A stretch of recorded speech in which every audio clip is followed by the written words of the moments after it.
अब हम चलते हैं बजट टर्मिनोलॉजी, कुछ टर्म्स जो हम यूज़ करते हैं, जो बजट के अंदर बार बार आएंगी, जो आगे भी हम यूज़ करते रहेंगे। Let us talk of those terms. Budget committee. Budget committee क्या है? बाय एंड लार्ज एक ग्रुप है, एक टीम है जो इसमें काम करेगी। तो अभी हमने जो बात की कि ऑर्गेनाइजेशन का हर आदमी लग जाता है, तो प्रैक्टिकली अगर हर आदमी भी नहीं लग रहा है तो भी at least decision makers, manager, senior level management तो लग ही रहा है। तो एक बजट कमेटी बनाई जाएगी जो ये सारी चीज़ें देखेगी, जो रिसर्च करेगी, जो उस रिसर्च के डेटा को कंपाइल करेगी, जो एक्स्ट्रापोलेट करेगी कि भाई इस साल ऐसा हमने किया, इंडस्ट्री ने ऐसा किया, कॉम्पिटिटर्स ने ऐसा किया, गवर्नमेंट ने ये स्कीम्स निकाली, तो आगे हम क्या एक्सपेक्ट कर सकते हैं।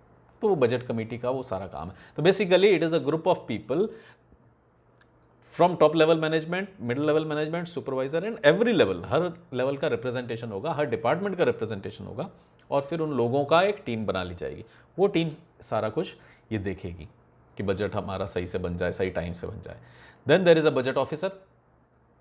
ये जो बजट कमेटी है ये एक बजट ऑफिसर भी अपॉइंट कर देगी। वो बजट ऑफिसर बेसिकली क्या करेगा, हम उसको देख सकते हैं कि एक तरह से वो मॉडरेटर होगा।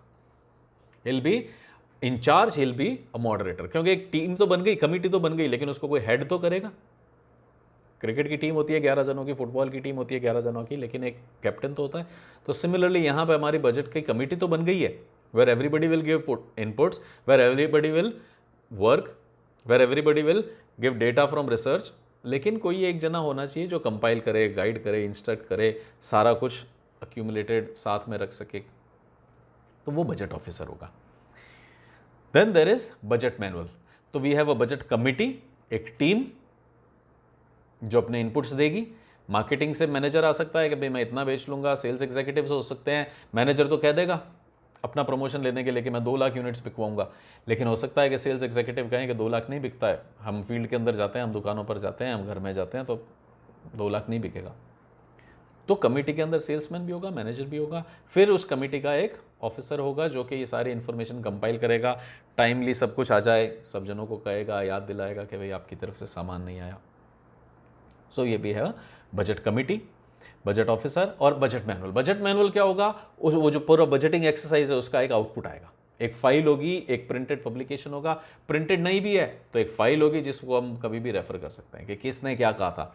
तो अल्टीमेटली जो हमारा प्लान बनेगा उसमें अगर कोई डाउट लगता है या कोई कंट्रोवर्सी आती है कि भाई ये ऐसा कैसे हो गया, तो किसने कहा था, तो वो बजट मैनुअल है, उसमें सारे रूल्स रेगुलेशंस लिखे हुए होंगे, क्या करना है, कैसे करना है। मैनेजमेंट बाय एक्सेप्शन की हमने अभी बात की कि अगर रॉ मटेरियल नहीं आ रहा है सप्लायर से तो फिर उस टाइम क्या किया जाए, दूसरे सप्लायर से मंगा जाए, महंगा मटेरियल मंगा लें, क्योंकि हमने तो एक तय करके रखा हुआ है कि इस सप्लायर से मंगाएंगे, लेकिन अगर नहीं मिल रहा है तो फिर क्या करें, वेट करें या किसी दूसरे से महंगा मंगवा लें, किसी दूसरी जगह से मंगवा लें। तो वो सारा उस बजट मैनुअल में होगा। मैनुअल होता क्या है, मैनुअल यही तो होता है, हम मोबाइल खरीदते हैं, कैलकुलेटर खरीदते हैं, उसके साथ एक मैनुअल आता है। अब से कोई भी चीज़ देखें तो उसके अंदर देखें एक छोटी सी बुकलेट आएगी, दैट इज मैनुअल। वो मैनुअल क्या है, how to operate this thing. तो now we have a budget, how to implement it, वो सारा उस मैनुअल में लिखा हुआ होगा। तो we have budget committee, officer, manual and budget period. एक पीरियड भी होना चाहिए कि कितने टाइम के लिए बना रहे हैं। जनरली अगर हम देखें तो ये जो बजट का पीरियड है जनरली वो एक फाइनेंशियल ईयर को एक्सटेंड करता है। जनरली आप कह सकते हो कि 1 अप्रैल से 31 मार्च तक जनरली वो फाइनेंशियल ईयर का होता है। हाँ, कल भी हमारी बात हुई थी कि गवर्नमेंट का जो ऐसा प्लान होता था वो 5 ईयर्स का होता था कुछ टाइम पहले, और उस 5 ईयर के प्लान को इम्प्लीमेंट करने के लिए क्या होता था, एनुअल बजट आता था।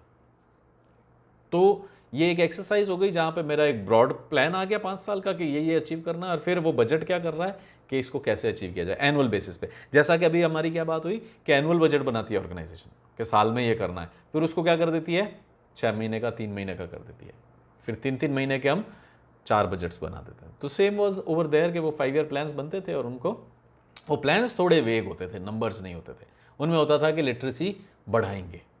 लेकिन फिर जो एनुअल बजट आता था उसके अंदर ये होता था कि इतना पैसा देंगे और इस पैसे से हम टारगेट करते हैं कि इतने जनों को पढ़ा देंगे, इतने जने लिटरेट हो जाएंगे।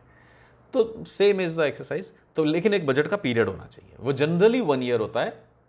See the general practice is कि 1 साल का बजट बनाया जाएगा और फिर जैसे ही डिपार्टमेंट्स को वो बजट मिलेगा, मैनुअल मिलेगी कि भाई ये सब करना है, तो डिपार्टमेंट्स क्या करते हैं उस मैनुअल को लेकर, उस बजट को लेकर अपना खुद का बजट बनाते हैं।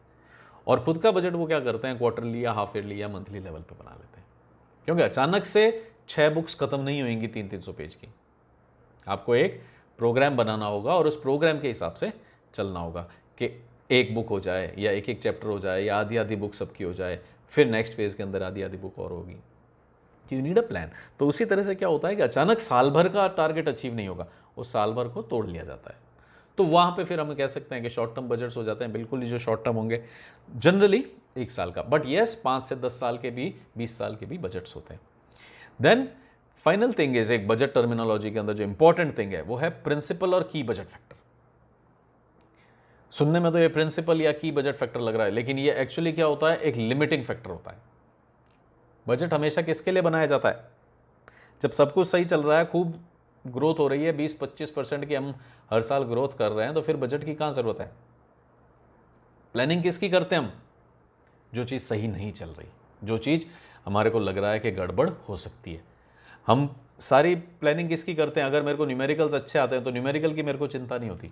मैं सारी प्लानिंग क्या करता हूँ? थ्योरी के नोट्स कहाँ से लाए जाएँ, थ्योरी की पीपीटीज कहाँ से आए, ऐसा कौन है जो थ्योरी की सारी क्लासेस अटेंड कर रहा है जिससे उससे फोटोकॉपी ले लें। तो इसका मतलब जो चीज़ मेरे को आती थी उस पर ध्यान देने की जरूरत नहीं थी, जो मेरा वीक पॉइंट था उस पर हम ध्यान दे रहे थे। Same is over here, principal और key budget factor.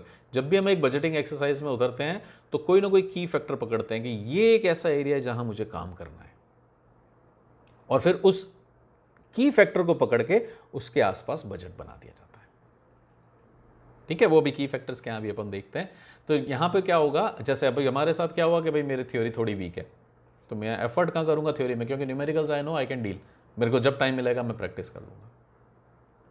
On the flip side, अगर मेरी थ्योरी अच्छी है तो फिर मेरा प्लान क्या रहता है, न्यूमेरिकल्स के अंदर कौन से गारंटेड न्यूमेरिकल हैं जो आएंगे, कौन सा न्यूमेरिकल ऐसा है जो मेरे से हो जाएगा, जिससे कि मैं सेफली 40, 50, 60 नंबर का अपना एरिया कवर कर सकूं। उसके बाद प्रैक्टिस करेंगे कि थोड़े ज़्यादा आ जाए। तो जो हमारा कम एरिया होता है उस पर हम तैयारी करते हैं, उसके बारे में हमारे को सोचना पड़ता है।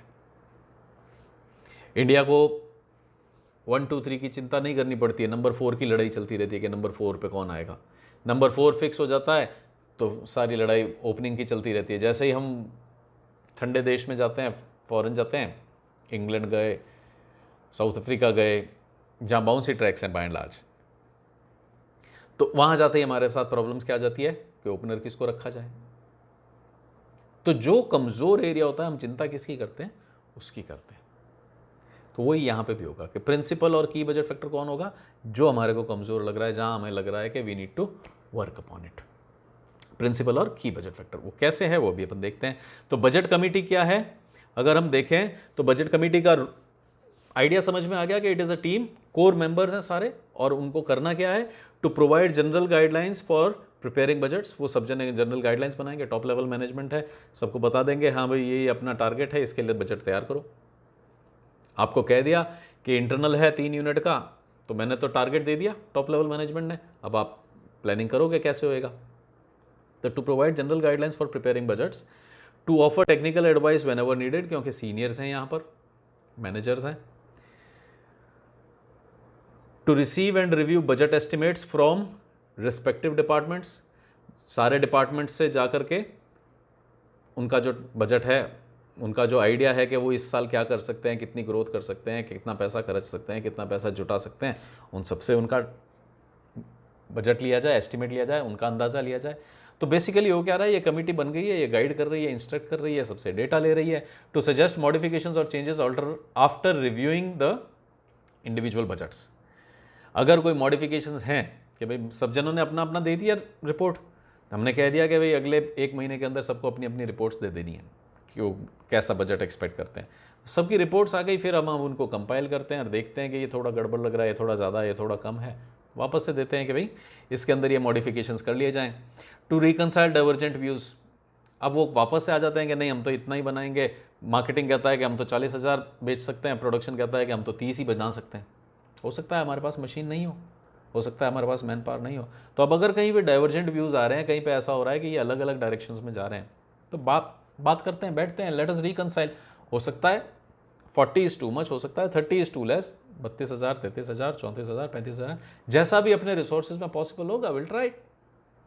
तो टू रिकनसाइल डाइवर्जेंट व्यूज़, अलग अलग दिशाओं के अंदर जो हमारे डायरेक्शन में जा रहे हैं, अलग अलग सबका ओपिनियन चल रहा है, सब अलग ही दुनिया में घूम रहे हैं, क्योंकि सब जने क्या करते हैं, अपनी तरफ से अपने आप को स्ट्रॉन्ग दिखाने की कोशिश करेंगे। कई जने ऐसे होते हैं कि वो कंजर्वेटिव अप्रोच लेके चलते हैं कि नहीं इतना नहीं हो पाएगा, तो वो डाइवर्जेंट व्यूज़ को हमारे को रिकंसाइल करना होगा।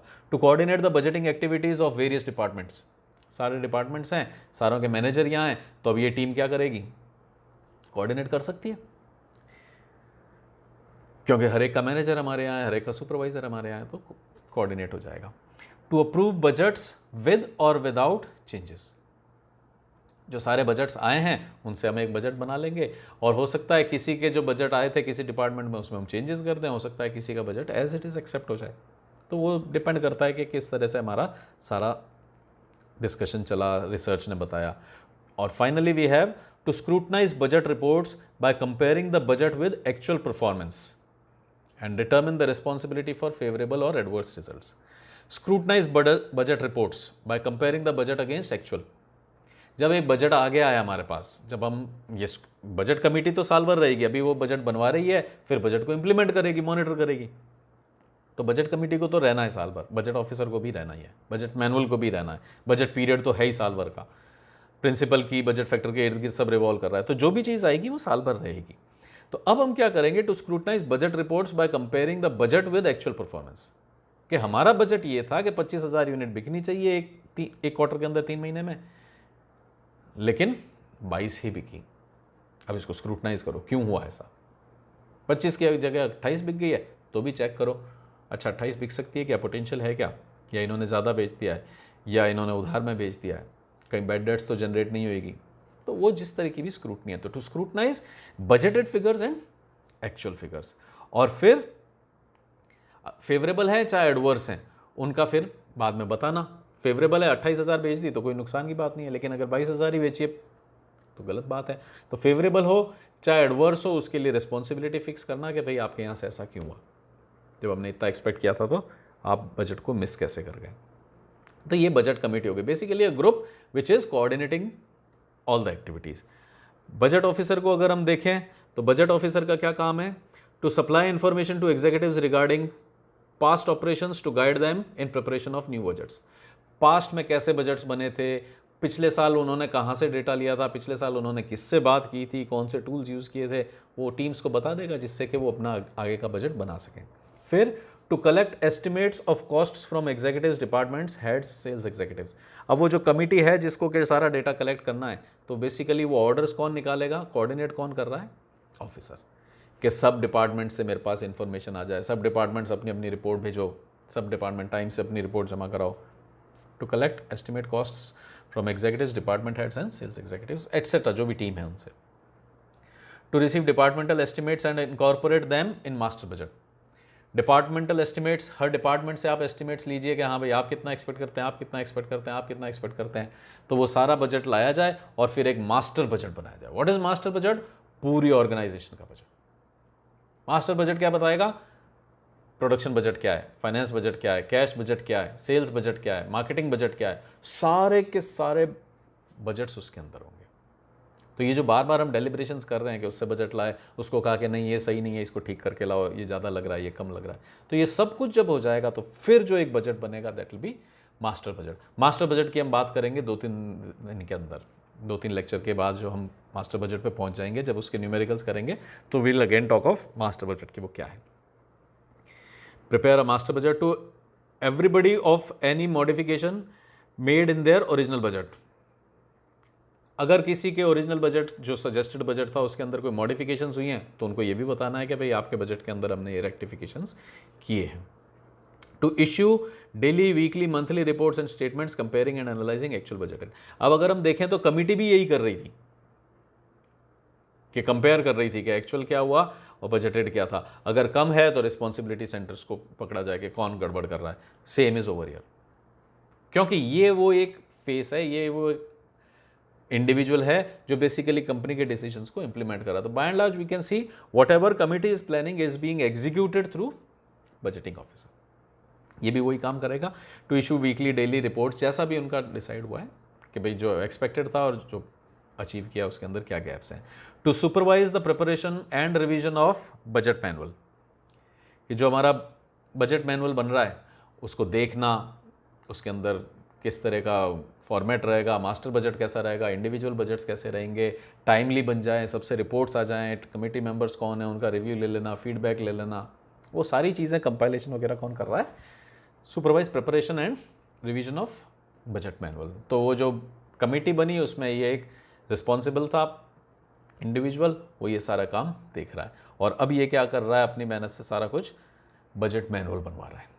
उस बजट मैनुअल में क्या क्या होगा, बाय एंड लार्ज हमारे को पता है कि क्या चीज़ कैसे करनी है, प्रॉब्लम्स हो गई तो कैसे करना है, वही सब यहाँ पे होगा। A brief explanation of principles of objectives of budgetary control systems, एक एक्सप्लेनेशन होगी कि भाई हम ऐसा बजट इंप्लीमेंट कर रहे हैं, हम एक्सपेक्ट करते हैं कि ऐसा ऐसा अचीव कर लिया जाएगा, तो उसका एक ब्रीफ एक्सप्लेनेशन होगा।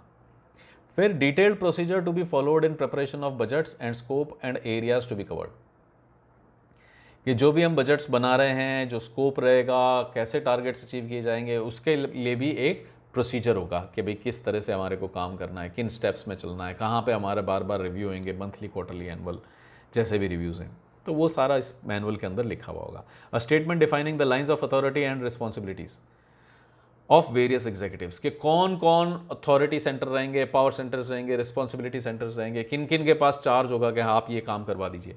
तो जब आप काम करवाएंगे तो अथॉरिटी भी दी जाएगी, और फिर जब आपको अथॉरिटी दी गई है तो रिस्पॉन्सिबिलिटी भी फिक्स होगी। जब आपको कह दिया कि आप इन 4 जनों से काम करा सकते हैं, इन 4 डिपार्टमेंट से रिपोर्ट ला सकते हैं, तो मंगवा लीजिए आप रिपोर्ट, लेकिन अगर नहीं आई तो फिर रिस्पॉन्सिबिलिटी भी किसकी है, आपकी है। तो a statement defining lines of authority and responsibility, reports and statements along with their format required for each budget period, her budget period की जो रिपोर्टिंग होगी, जब ये हमारी बार बार बात हो रही है कि मंथली, डेली, वीकली, किसी न किसी मैकेनिज्म के अंदर हम मॉनिटरिंग करते रहेंगे, जिससे कि अचानक साल भर बाद, 10 महीने बाद, 11 महीने बाद पता ना पड़े कि हम तो टारगेट से बहुत दूर रह गए, फरवरी में पता ना पड़े कि 6 बुक्स बाकी पड़ी हैं। तो उसके लिए क्या होता है, इंटरनल असेसमेंट्स होते हैं, तो हमारे को पता पड़ता रहता है, अच्छा अभी तैयारी नहीं है, कोई बात नहीं, लेकिन अब हमारे को ये वेकअप कॉल मिल गई कि हम पीछे रह गए, तो वी कैन वर्क। तो reports and statements along with their format required, functions and responsibility of budget committee and budget officer, जो बजट कमिटी और ऑफिसर हैं, जो भी ऊपर हमने देखे हैं कि बजट कमिटी इन लोगों की होगी, ये सब काम करेंगे, बजट ऑफिसर सारा कम्युनिकेशन हैंडल करेगा, रिपोर्ट्स लाएगा, तो ये सब जो है उनके क्या फंक्शंस रहेंगे, क्या रिस्पॉन्सिबिलिटीज़ रहेगी, दे विल बी डॉक्यूमेंटेड। ऐसा नहीं है कि यूं ही कोई भी जना हवा में घूम रहा है, क्योंकि अगर कुछ डॉक्यूमेंटेड नहीं रहेगा तो we can not fix responsibility. तो everything will be documented over here, लिखा हुआ होगा कि कमेटी से क्या एक्सपेक्टेड है, कमेटी की मीटिंग्स कब होंगी, कमेटी रिपोर्ट्स कब देंगी, same with officer. Time schedules and deadlines for submission of departmental budgets, timeline होगी कि कब वो बजट्स देने हैं, कब रिपोर्ट्स देनी है। Budget approval and revision process, तो अब बजट अप्रूव कैसे कराया जाएगा, और अगर कभी रिवाइज करना पड़ा तो उसका प्रोसेस क्या रहेगा, किन लोगों की मीटिंग होगी, कौन कौन उस पर साइन करेंगे, क्या क्या सर्कमस्टेंसेज होंगी, वो सारा स्टडी करना। जैसे कि अभी हम कोरोना में फंस गए, तो अगर हम 1 साल की बात करें जनवरी से दिसंबर की, तो अचानक से जो हम क्वार्टर की बात कर रहे हैं, तो एक क्वार्टर तो गायब हो गया, 3 महीने तो इरेडिकेट हो गए उस बिजनेस के, तो बजट्स को तो रिवाइज करना पड़ेगा। अगर आपने 1,00,000 यूनिट्स का टारगेट किया था तो अब तो 75,000 ही बिक सकती है, मैथमेटिकली देखें तो भी अब 75 ही बिकेंगी, लेकिन अगर प्रैक्टिकली देखें तो इकोनॉमी को इतना सेटबैक मिल गया कि 75 बिकना भी मुश्किल है, तो फिर रिवीजन तो करना पड़ेगा बजट का। तो here we see that budget approval and revision process, कि अगर कभी रिवीजन कराना पड़ा, हमारे को चेंज करना पड़ा, तो what will be the process. ये हुआ हमारा बजट मैनुअल। तो हम यहाँ देखें कि कमिटी एक ग्रुप है, एक कोर टीम है, जहाँ पे सब जने जुड़े हुए हैं, जो अपने अपने डिपार्टमेंट से इंफॉर्मेशन ला सकते हैं, और उस कमिटी का जो हेड रहेगा या जो उस कमिटी के अंदर एग्जीक्यूट करेगा सारे प्लान्स को, वो हो गया हमारा बजट ऑफिसर। और ये दोनों जनों को जो बांध रहा है कि कमेटी को क्या करना है, ऑफिसर को क्या करना है, डिपार्टमेंट्स को क्या करना है, रिपोर्ट्स कब आएंगी, टाइम कब होगा, कितने टाइम में देना है, अगर कोई रिवीजन है, चेंज है तो कैसे होगा, ये सारा एक बुक में लिखा हुआ है। That is called budget manual, right. फिर आता है बजट पीरियड। बजट पीरियड को अगर हम देखें तो अभी हमारी बात हुई थी कि लॉन्ग टर्म हो सकता है, जो कि जनरली 5 साल, 10 साल, 20 साल तक जा सकता है। Fiscal period, annual accounting period को अगर हम लें तो वो जनरली 1 साल का हो जाता है, या फिर शॉर्ट टर्म लें तो वो एक क्वार्टर का हो जाता है। जैसे हमारी बार बार बात हो रही है कि साल भर के बजट को क्या किया जाता है, 6 महीने 3 महीने में स्प्लिट किया जाता है। तो we could have a long term budget, we could have a short term budget of a year, we could have a physical period, और we could have a short term period budget of may be a quarter, half year, a month और a week. ठीक है ना। तो जो एक साल से कम है वो तो हो गए शॉर्ट, और फिजिकल ईयर के, फिजिकल पीरियड के हिसाब से लें तो वो जनरली एक साल के हो गए, और लॉन्ग टर्म लें तो वो हो गए जनरली 5-10 साल से ऊपर के। और अगर अब इनको डिटेल में देखें तो budget period should correspond with period of financial accounting to facilitate comparison. अब ये जनरल सजेशंस हैं, कुछ ना कुछ अब हमारे को सोचना तो पड़ेगा कि 5 साल का बनाए, साल का बनाए, 6 महीने का बनाए, 3 महीने का बनाए। तो अ सबमिशन एंड आइडिया इज कि budget period should correspond with period of financial accounting to facilitate comparison. Logical भी है कि हम 1 अप्रैल से सारा कुछ नया शुरू करते हैं, तो जो हमारे डेट्स हैं, जो डेटर्स हैं, क्रेडिटर्स हैं, बैड डेट्स हैं, वो सारा का सारा एक साल में ही हमारा अकाउंटिंग पीरियड में भी कंपाइल हो जाएगा और हम अपनी बजट साइकिल में भी कर लेंगे। और वैसे भी हमने देखा है कि मार्च के अंदर हम सारे अकाउंट्स क्लोज करते हैं, तो सारी डिटेलिंग होती है, तो उस डेटा को हम वापस से यूज़ कर सकते हैं नए बजट के लिए भी। So if possible we should align our budgeting period with financial accounting period, if possible, अगर सही से लगता है। फिर budget period must commence and end with seasonal cycle. अब ये तो एक जनरल बात है कि जो भी बिजनेस होता है वो अपना अकाउंटिंग साइकिल रखता ही है, 1 अप्रैल से नई बुक शुरू करता है, 31 मार्च को बंद करता है। तो अगर बजटिंग भी इससे अलाइन हो जाएगी तो जो बजटिंग की सेल्स हैं, प्रॉफिट्स हैं, वो सारे काउंट हो जाएंगे अपने आप। तो हम एक एडिशनल एक्सरसाइज से बच गए। This is an idea. But अगर हम किसी सीजनल प्रोडक्ट में डील कर रहे हैं तो फिर हमारे को ऐसा करना चाहिए कि जो अपना बजटिंग साइकिल है वो सीजनल रखना चाहिए कि भाई इस सीजन में मैं कितना बेच लूंगा। अगर मैं पटाखों का काम करता हूं तो अगर मैं साल भर का बजट बनाता हूं तो इट डजेंट मेक सेंस, क्योंकि साल भर मेरा पटाखा बिकने नहीं वाला है। तो मैं जनरली जब बजट बनाऊंगा, मैं जब एग्रेसिवली कैंपेन करूंगा, मार्केटिंग करूंगा, मैं क्या करूंगा, अपने सीजन को लेकर के चलूंगा कि इस सीजन के अंदर ये फल बिकता है, इस सीजन के अंदर ये सब्जी बिकती है, इस सीजन के अंदर ये फायर क्रैकर्स बिकते हैं, इस सीजन के अंदर ये प्रोडक्ट बिकता है। तो हम बजट भी कैसा बनाएंगे, सीजनल। अगर मैं वुलन गारमेंट्स में डील करता हूं तो मैं अपना बजट किस तरह का रखूंगा कि भाई इस अक्टूबर से या इस सितंबर से लेकर के मार्च तक मेरा ये टारगेट है, क्योंकि जनरली ये वो पीरियड है जहां पे गर्म कपड़े बिकेंगे। तो अगर सीजनल है तो it is better we align ourselves with seasonal cycles. फिर पीरियड ऑफ अ बैच और टारगेट। हाँ, बहुत बार ऐसा होता है कि हमारा काम सीजनल नहीं है लेकिन हम बैचेस में काम कर रहे हैं, हम बाहर से कॉन्ट्रैक्ट लेते हैं, ऑर्डर लेते हैं और फिर उसको पूरा करते हैं। तो उस केस में फिर आप क्या बजट बना सकते हो कि जहां से कोई कॉन्ट्रैक्ट आ रहा है उसका एक बजट बना लेंगे। फाइन। तो ideally it should be aligned with your accounting cycle. लेकिन अगर आप सीजनल प्रोडक्ट में डील कर रहे हैं तो फिर आप सीजन के हिसाब से चला लीजिए। और अगर आप बैचेस में डील कर रहे हैं कि भाई 50,000 यूनिट का एक कॉन्ट्रैक्ट मिला है तो 50,000 कैंडल्स थिक वाली बनेंगी, उसके बाद हमारे को एक कॉन्ट्रैक्ट बना हुआ है 1,00,000 कैंडल्स का, थिन वाली का या छोटी वाली का, बर्थडे कैंडल्स का, तो आप बैच वाइज अपना बजटिंग तैयार कर लीजिए। दीज आर जस्ट सजेस्टिव कि किस तरह से अपना टाइम फ्रेम क्या रखें। एक गाइडलाइन तो होनी चाहिए, 5 साल, 10 साल, 1 साल, 6 महीना। तो दीज आर द गाइडलाइंस कि इस तरह से हम अपने प्रोडक्ट के हिसाब से, अपनी ऑर्गेनाइजेशन इंडस्ट्री के हिसाब से वी कैन थिंक कि हमारे को कितना रखना है। The period of a batch और target often determines the budget period, अगर बैचेस में हम काम कर रहे हैं। In case of retail store business the length of transaction and stock turnover cycle have an impact on length of budget period. अब अगर हम रिटेल स्टोर में काम कर रहे हैं, हमारा रिटेल स्टोर है, तो उसके ना कोई साइकिल्स होती है, ना कोई इतना बड़ा टर्नओवर होता है, तो वो जनरली क्या कर सकते हैं कि जो उनकी ट्रांजैक्शन साइकिल है, जो क्रेडिट साइकिल होती है कि भाई जनरली वो महीने का क्रेडिट पीछे से लेते हैं सप्लायर से, महीने का क्रेडिट आगे देते हैं, तो वो 2 महीना, 3 महीना या एक क्वार्टरली बजट तैयार कर सकते हैं, क्योंकि जनरली वो इस तरह का सामान बेचते हैं जो साल भर बिकता है। तो वो फिर इस तरह से अलाइन कर सकते हैं कि मेरे को जो वो क्रेडिट साइकिल मिल रही है, मैं जो आगे क्रेडिट साइकिल चला रहा हूँ, तो ये सारा मिला करके मेरा करीब करीब 2 महीने का बन जाता है पीरियड, तो let us have a quarterly budget. तो ये कुछ क्राइटेरिया हैं जिसके हिसाब से हम अपना बजटिंग पीरियड बना सकते हैं। And then we have principal और की बजट फैक्टर्स।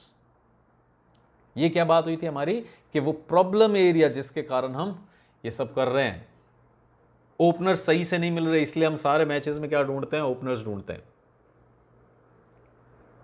अगर हमारा गाड़ी का टायर थोड़ा सा वीक हो गया है, हवा बार बार निकल जाती है, तो हमारा सारा ध्यान किस पे रहता है, हवा है या नहीं। पेट्रोल पे नहीं रहेगा, एक किक में स्टार्ट हुई है उस पे नहीं रहेगा, हमारा सारा ध्यान किस पे रहता है कि इसमें हवा है या नहीं। तो वो जो की एरिया है जहाँ पे प्रॉब्लम है, जिस पे हमारे को काम करके उसको आगे लाना है, तो वो की एरियाज क्या हो सकते हैं? It could be sales, plant, material, labour, management, working capital. These can be the key areas. Sales के अंदर क्या प्रॉब्लम आ सकती है हमारे को? कब लगेगा कि भाई सेल्स हमारा की एरिया है? प्रॉब्लम हुई तभी तो लग रहा है कि सेल्स की एरिया है। क्या प्रॉब्लम हो सकती है? Low demand for products, demand ही नहीं आ रही प्रोडक्ट की, तो इसका मतलब सेल्स के अंदर रिफ्लेक्ट होएगा कि अगर डिमांड नहीं आ रही है। Poor and ineffective advertisement and salesman, advertisement अच्छे नहीं है, सेल्समैन अच्छे नहीं है, वो सेल्स नहीं कर रहे हैं, वो ऑर्डर्स नहीं ला रहे हैं, तो कहीं ना कहीं इस सब से हो क्या रहा है? Sales are being impacted. और अब मेरे को लग रहा है कि नहीं, सेल्स पे ही काम करना है, तो अब कोर कौन रहने वाला है? सेल्स। और सेल्स के इर्द गिर्द फिर अब बाकी का बजट खड़ा होगा कि हाँ भाई इतनी सेल्स करवानी है, लाओ प्रोडक्शन से बनवाओ, कॉस्ट कटिंग करनी है, पैकेजिंग में चेंजेस लाओ। तो सेल्स के अंदर प्रॉब्लम कैसे दिख रही है? Now we are looking at those areas जिनके कारण पता पड़ेगा अच्छा अब हमारे को सेल्स के इर्द गिर्द बजट बनाना है। Sales is my problem area. तो क्या है? Low demand for products, poor and ineffective advertisement and salesman, inadequate warehousing facilities, stores का पता नहीं है, गोडाउंस का पता नहीं है, डिस्ट्रीब्यूशन चैनल का पता नहीं है, प्रॉब्लम्स आ रही हैं। ये सारे किस तरफ इंडिकेट कर रहे हैं कि you have problems with sales. Plant के अंदर जो हमारी फैसिलिटी है, फैक्ट्री है, उसके अंदर प्रॉब्लम्स होती हैं, तो वो कैसे नजर आएंगी हमारे को? Insufficiency due to dearth of capital and lack of space. सामान बिखरा हुआ है, पैसा नहीं है, कैपिटल नहीं है, नई मशीन नहीं मंगा सकते, सफाई के नए इक्विपमेंट नहीं मंगवा सकते, मशीन के अंदर बाहर से बुलवा करके किसी से सर्विस नहीं करवा सकते। ये सब चीज़ें दिखने लग जाएंगी। Insufficiency due to dearth of capital and lack of space. Insufficiency due to import restrictions, government ने कभी लगा दी इंपोर्ट रेस्ट्रिक्शंस। अभी हम चाइना के साथ लड़ रहे हैं, अभी अगर गवर्नमेंट अचानक से बैन लगा देती है चाइनीज़ प्रोडक्ट्स के ऊपर, हिंदुस्तान के अंदर मोबाइल कौन सा लेंगे हम? Almost 60 to 70% market, mobile market in India is ruled by Chinese mobiles. तो अगर ऐसा कोई रूल आ जाता है, insufficiency due to import restrictions, अचानक से इंपोर्ट पे रेस्ट्रिक्शंस लग जाएगी, हमारे यहाँ पे मोबाइल बनने बंद हो जाएंगे। कहाँ से लेंगे हम इतने जो मोबाइल की खपत है? तो कई बार इंपोर्ट रेस्ट्रिक्शंस भी आ सकती हैं, उसका भी इफेक्ट आ सकता है। रॉ मटेरियल का आएगा। अब जिन्होंने यहाँ पे कंपनीज डाली हुई हैं जिनका रॉ मटेरियल चाइना से आ रहा है, अगर कोई रिस्ट्रिक्शंस आ गई, प्लांट में प्रॉब्लम हो गई, भाई पैसा कम है तो भी काम नहीं हो रहा है, प्रोडक्शन नहीं हो रहा है, कैपिटल कम है, तो स्पेस कम है, भर गए हैं सारे गोडाउंस, तो भी प्रॉब्लम है। अभी आपके कोरोना के टाइम में जिन्होंने हिम्मत करके फैक्ट्री चलाई, उनके गोडाउंस भर गए। तो आइदर वेज ये सब प्रॉब्लम्स किससे रिलेटेड हैं? काम नहीं हो रहा, गोडाउंस खाली हैं, प्लांट से रिलेटेड। ज़्यादा सामान बना हुआ है, गोडाउंस भर गए, प्लांट से related. Insufficiency due to bottlenecks in key processes, कई बार हमारे प्रोसेसेस ऐसे होते हैं कि क्लियरेंस नहीं मिल रही है, गवर्नमेंट से क्लियरेंस नहीं मिल रही है, हमारे यहाँ पे बॉटलनेक्स बने हुए। बॉटलनेक क्या होता है? बेसिकली हमने अगर बॉटल का नेक देखा है तो वो बॉटल में नीचे बहुत सारा पानी भरा हुआ रहेगा, लेकिन ऊपर उसका मुंह पतला होता है, तो कितना भी पानी हो उसका फ्लो रिस्ट्रिक्टेड रहता है। तो अब हमारे पास खूब रिसोर्सेज होंगे, कैपिटल होगा, सेल्स की टीम अच्छी होगी, एडवर्टाइजिंग अच्छा होगा, लेकिन कहीं एक बॉटल नेक आ गया। वो बॉटल नेक क्या है कि हमारी लेबर स्किल्ड नहीं है। न्यू टेक्नोलॉजी में हमारे पास खूब रिसोर्सेज थे, सोप्स बना रहे थे, शैम्पूज बना रहे थे, लेकिन हमारे पास हैंड सैनिटाइजर का फॉर्मूला नहीं है। और अभी क्या बिक रहा है? सोप्स, ब्यूटी प्रोडक्ट्स नहीं बिक रहे हैं, अभी हैंड सैनिटाइजर्स बिक रहे हैं। तो ये एक बॉटल नेक बन गया कि हमारे पास टेक्नोलॉजिकल नो हाउ नहीं है। सब कुछ है, अच्छा नेटवर्क है, अच्छी मशीन्स हैं, लेकिन टेक्नोलॉजिकल नो हाउ नहीं है कि भाई कैसे बनाया जाए। हो सकता है लाइसेंस नहीं हो मेरे पास सैनिटाइजर बनाने का, दवाई बनाने का, तो कहीं ना कहीं एक बॉटल नेक भी आ सकता है। Insufficiency due to bottlenecks in key processes. तो प्लांट के अंदर ये सारी डेफिशिएंसी, अगर ऐसा कुछ फील हो रहा है तो इसका मतलब प्लांट इज एन इशू। फिर अगर हम मटेरियल की बात करें, shortage due to non availability, shortage due to restrictions imposed by licence. अभी हमने ऊपर भी बात की कि मटेरियल की भी कमी पड़ सकती है हमारे को, अवेलेबिलिटी नहीं है। कोरोना के टाइम में लॉकडाउन हो गए, अगर आपका कहीं किसी ऐसे स्टेट से सामान आता है, रॉ मटेरियल आता है जो लॉकडाउन में फंसा हुआ है, तो नॉन अवेलेबिलिटी हो जाएगी। या फिर there could be restrictions due to licence quota, government नहीं आने दे रही है, फिक्स कर रखा है कि इससे ज़्यादा सामान एक जना नहीं लेगा। लेबर के अंदर हमारे को किस तरह का दिखेगा generally, general shortage of certain grades of labour. अभी जो हमने बात की कि हो सकता है कि मेरे पास सारे रिसोर्सेज हैं, लेबर भी बहुत अच्छी थी, लेकिन मेरे को हैंड सैनिटाइजर वाली लेबर नहीं है, हैंड सैनिटाइजर वाला मेरे पास टेक्निकल नो हाउ नहीं है, तो shortage of certain grades of labour. हो सकता है हमारे पास बहुत अच्छी लेबर हो सकता है मार्केटिंग नेटवर्क अच्छा है, सेल्समैन अच्छे हैं, साइंटिस्ट अच्छे हैं, इंजीनियर अच्छे हैं, मशीन अच्छी है, हैंड सैनिटाइजर का काम नहीं आता। या वो पीपीई किट्स थे, वो कौन से हैं, N95 मास्क हैं, वो नहीं बनाने आते, हम सिंपल मास्क बना सकते हैं। तो किसी न किसी कारण से कहीं ना कहीं प्रॉब्लम आ सकती है। तो shortage of certain grades of labour, कोई एक पर्टिकुलर स्किल की लेबर नहीं है मेरे पास। Then shortage due to strike, हड़ताल हो गई किसी भी कारण से, कोई लेबर स्ट्राइक हो गई, कोई सैलरीज वेजेस को लेकर के हो गई, किसी को चोट लग गई उसको लेकर के हो गई, किसी भी X Y and Z reason से हड़ताल हो गई, तो लेबर की शॉर्टेज आ गई। तो अभी अभी अभी का केस देखें हम, कोरोना के टाइम का क्या हो रहा है, सब माइग्रेंट लेबर जो है वो अपने अपने गाँव को चली गई है। अब वापस से जब फैक्ट्रीज खुलनी शुरू हुई तो अचानक से पता पड़ा कि लेबर की शॉर्टेज हो गई। तो किसी भी कारण से लेबर शॉर्टेज दिख सकती है। अब हमारे को ऐसा बजट बनाना पड़ेगा कि भाई इतनी ही लेबर अवेलेबल है, इसमें काम कैसे किया जाए। वहीं तो दिस वाज लेबर। फिर मैनेजमेंट के अंदर अगर हमारे को प्रॉब्लम मिलती है, टॉप मैनेजमेंट में, मैनेजर्स में भी तो हो सकती है कि वो अच्छा परफॉर्म नहीं कर रहे हो, तो वो कैसे दिखेगी, shortage of efficient executives and technical know how, ध्यान ही नहीं दे रहे। अभी टेक्निकल नो हाउ की बात हुई कि सैनिटाइजर की टेक्निकल नो हाउ नहीं है, मैनेजर्स ने कभी इस बात पे ध्यान ही नहीं दिया। They were dealing in chemicals, they were dealing in soaps, they were dealing in shampoos, लेकिन सैनिटाइजर्स की कभी ध्यान नहीं दिया। तो आज हमारे पास लाइसेंस नहीं है, आज हमारे पास नो हाउ नहीं है। Restricted policy due to lack of capital, कई बार ऐसा होता है कि पैसे की कमी है तो हम अच्छा मैनेजर नहीं रख सकते, रिक्रूट नहीं कर सकते, IIM pass out, IIT pass out हम नहीं रख सकते। तो restricted policy due to lack of capital, अब आपको तो जो लोकल है वो ही रखना पड़ेगा। तो 15,000 के अंदर तो ऐसा इंजीनियर मिलेगा, 1.5 लाख वाला तो मिलेगा नहीं। तो restricted policy due to lack of capital, तो उसके कारण अब आप क्या हो रहा है, इन्फीरियर पर्सन को रख रहे हो, एक्सपीरियंस नहीं है उसको रख रहे हो, नॉन एक्सपीरियंस को रखेंगे तो फिर क्या होगा, मैनेजमेंट के अंदर इश्यूज दिखेंगे, management will not be able to perform optimally. Lack of insufficient research into product design and methods, अभी बात कर रहे हैं, बार बार ये एग्जांपल उठ के आ रहा है कि आपने कभी R&D रिसर्च एंड डेवलपमेंट में इन्वेस्ट ही नहीं किया कि कभी हो सकता है सैनिटाइजर बनाए। एक लाइन तो रखनी चाहिए थी कि थोड़े बहुत सैनिटाइजर्स बन रहे हैं। उस केस में अभी क्या होता, फैक्ट्रीज खाली हैं, कुछ और तो बिक नहीं रहा है, हैंड सैनिटाइजर बना लो। तो मैनेजमेंट में ये चीज़ें नजर आएंगी कि shortage of efficient executives, restricted policy, महंगे जो एक्सपीरियंस लोग हैं उनको हम हायर नहीं कर सकते, lack of insufficient research into product design and methods, हम इन्वेस्ट ही नहीं करते डिज़ाइन के अंदर। तो ये मैनेजमेंट रिलेटेड इश्यूज हो सकते हैं। Then there is working capital related issues, shortage due to lack of funds, पैसा नहीं है, पैसा नहीं है तो फिर बजट किस तरह का होगा, कम एडवर्टाइजिंग करो, कॉस्ट कटिंग करो, पैकेजिंग को कम करो। पहले हम एक एक पेन को एक एक डिब्बे में देते थे, अब 10 पेन का एक छोटा कार्टन डिब्बा बना देंगे। We need to save somewhere. तो shortage due to lack of funds, तो अब लैक ऑफ फंड्स है तो अब लैक ऑफ फंड्स तो सेंट्रल हो गए, अब चारों तरफ जो बजट बनेगा वो कैसा बनेगा, कॉस्ट कटिंग का। डॉक्टर्स को गिफ्ट देने हैं वो कम कर दो, दवाई का पहले एक डिब्बे के अंदर हम 10 गोली की स्ट्रिप डालते थे, छोड़ो उसको, बड़े वाले डिब्बे निकालो जिसके अंदर स्ट्रिप्स वैसे ही होंगी। तो एक डिब्बे के अंदर क्या हो रही है, 25 स्ट्रिप्स जा रही हैं, 250 गोली जा रही है एक डिब्बे के अंदर, जिसको चाहिए कि हम 10 निकाल करके दे देंगे। तो शॉर्टेज ऑफ, अब हुआ क्या, shortage due to lack of funds. अब हमारे पास फंड्स की कमी थी, वर्किंग कैपिटल की प्रॉब्लम थी, लेकिन अब बजट जो बन रहा है वो इस तरह का बन रहा है, हर जगह कॉस्ट कटिंग हो रही है, तो बजट उस तरह का बन रहा है।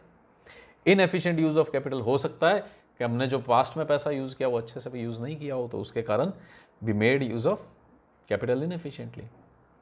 तो ये कुछ बजट की टर्मिनोलॉजी है, budget committee, officer, manual, period and key budget factor. अगर इनको देखें तो कमिटी है, एक टीम है, उस टीम के अंदर एक ऑफिसर है जो वो सारे काम करवा रहा है जो कि कमिटी ने डिसाइड किए हैं, और इन सब कमिटी को, ऑफिसर को और आगे होने वाले सारे काम को, जो बजट इंप्लीमेंट होगा, इस सब को कहाँ लिखा गया है, एक मैनुअल के अंदर लिखा हुआ है, रूल बुक, बजट मैनुअल। उसके अंदर टारगेट्स भी हैं, बजट भी है, कोई चीज़ कैसे होगी, रिवीजन होना है तो कैसे होगा, कुछ हटाना है तो कैसे हटाया जाएगा, वो सब लिखा हुआ है। और की फैक्टर्स क्या होते हैं? द लिमिटिंग फैक्टर्स, जो हमें रोक रहे हैं, फिर उसके इर्द गिर्द हम अपनी सारी डिज़ाइन तैयार करते हैं। जैसे कि हमारे को ओपनर नहीं मिलता है तो हम क्या करते हैं, बाउंसी पिचेस पे जाके कभी तो बांगर से ओपनिंग कराते हैं, कभी इरफान पठान से ओपनिंग कराते हैं, क्योंकि हमारे को तेंदुलकर को बचा के रखना होता है। क्योंकि हम जानते हैं कि एक बार बॉल थोड़ी सी पुरानी हो जाएगी, विकेट के ऊपर 10-15 ओवर हो जाएंगे, फिर तेंदुलकर आकर के सेंचुरी बना सकता है। लेकिन ओपनिंग के टाइम में बाउंसी विकेट अगर हैंडल नहीं हुआ और वो आउट हो गया तो हुआ क्या, आपको वीक स्पॉट पता था, आपने उसके इर्द गिर्द टीम बना ली, उसके इर्द गिर्द स्ट्रेटजी बना ली। इंडिया के अंदर विकेट्स डल होते हैं, शुरू में ही अच्छे खेलते हैं, तो आप तेंदुलकर को कहाँ भेजते हो? ओपन करने भेजते हो, फिर जाओ ऊपर ही जाके रन बना लो, क्योंकि बाद में इससे बनाए नहीं जाएंगे। So this is our key factor, this is our budget. So this was it for advantages, limitations and budget terminology. So thanks for watching. Bye bye, take care.